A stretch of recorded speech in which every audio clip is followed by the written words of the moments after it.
May meet and greet po ba sa Manila? Ay, wala po eh. Wala po mga kalingap. Ano lang po.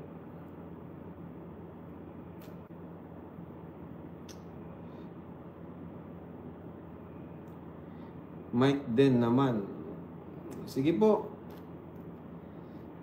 Malapit na po. Kasi di ba nga, inaalam natin kung talagang malakas. Di ba? Kung bagay. Pero syempre, yan namang love team natin is, yan po ay part lang po ng strategy na ginagawa natin para sa ating mga pabahay. Kasi kung hindi nyo po alam, meron po tayong pabahay na halos walang vlog. Diba? Yung kinikita po natin sa ibang vlogs natin, yung mga kinikita natin, doon naman po napupunta. Sa mga senior po na mga pabahay natin. Ayan. Kay Lola Gloria at Nanay Tasing, di pa po natin nare-ribbon cutting, no? Grabe, guys. So, ayan. Ano sabi dito? Mas bagay si Mikoy at Krista. Ayun. Ano lang, mas bagay bilang tandem, not love team. Ano, bilang pampag-good vibes sa pagkanta, pag-awit, duet, yan. So, wala namang problema po doon. Hindi naman talaga yung magliligawan na ano, 'di ba? Yan ay tulong lang po natin sa kanila. Tulong lang natin.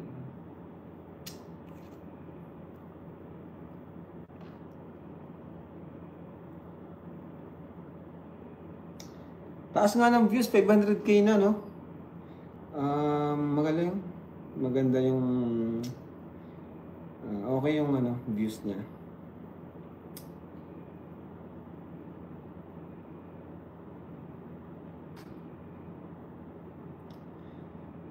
Ayan.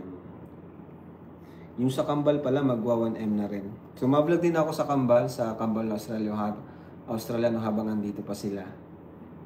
Yan, ma-vlog po ako sa kanila. So, I think bukas, priority ko po yun kasi si Pau Pau, yan. Gusto nang ipakilala ni gustong ipakilala ni Edwin sa kanyang parents. Sabi ko, sige, i-vlog natin. Wag mo na muna pakilala. Gusto kong i-vlog.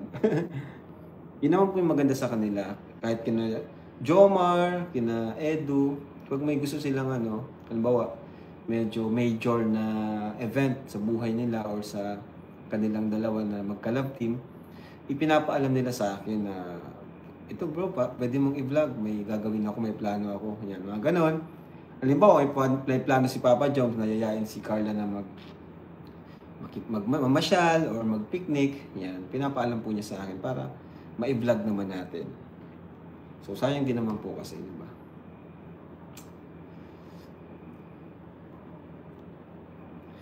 So, yung EDSI po is pwede na pong reaction na ng mga reactors natin basta hindi po nag-promote ng bashing, ano? Especially sa ating beneficiary. Protektahan po natin yung beneficiaries. So, ano lang naman po, yung mga reactors pa lang ang pwede.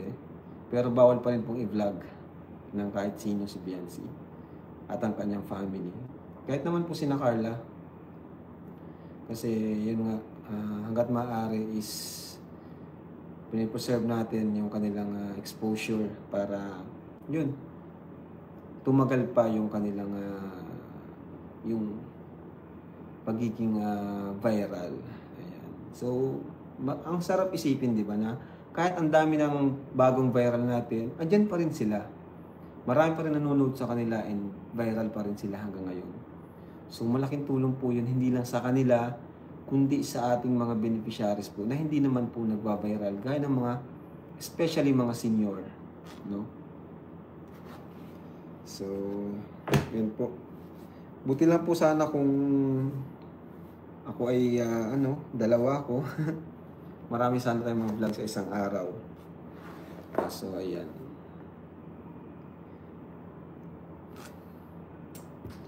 Sa second channel lang tayo natutulungan ni Buddy yung mga ibang beneficiaries natin doon. So, panoorin nyo rin po ang second channel natin. Pag may event, pwede naman mapadaanan, mahapyawan ng camera. Pero yung mag-interview, hindi po pwede, no? Pwedeng reaksyonan ng mga reactors. Pwedeng itapik. Pwedeng itapik at i-reaksyonan. Yung mga vlog natin pwede naman. Hindi naman po tayo mahigpit, di ba? Kahit ano nga po ay sino is madali nating i-welcome sa Kalinga. Hindi man tayo mahigpit.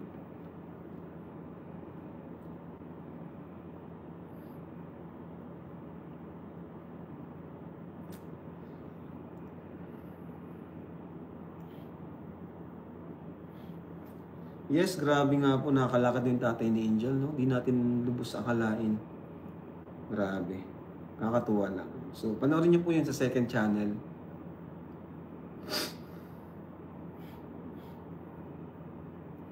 Kakatuwa.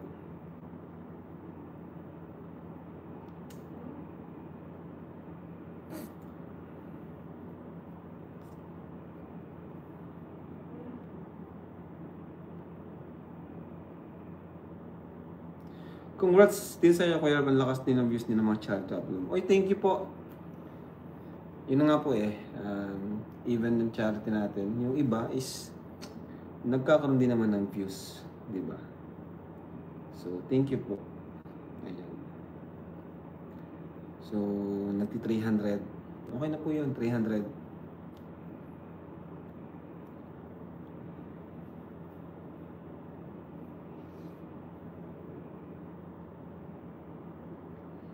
Medyo di nga lang tayo makabuelo pa ngayon dahil si Jock is buntis, ano.